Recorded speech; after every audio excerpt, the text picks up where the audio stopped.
Convert the mass of methane to moles. Use the mass of the methane sample, 64 grams, and its molar mass, 16 grams per mole, to calculate the total moles of methane being heated.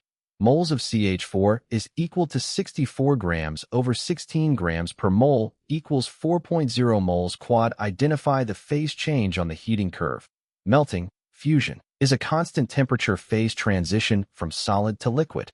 On the provided heating curve, this process occurs at the first horizontal plateau, labeled Q, at a temperature of 90 Kelvin.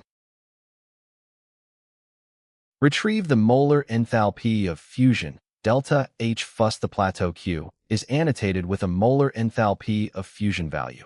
Delta H thus equals 0.94 kilojoules per mole quad. This constant tells us that 0.94 kilojoules of heat energy must be absorbed to melt exactly 1 mole of solid methane at 90 Kelvin. Calculate the total heat energy required. Multiply the moles of methane by the molar enthalpy of fusion.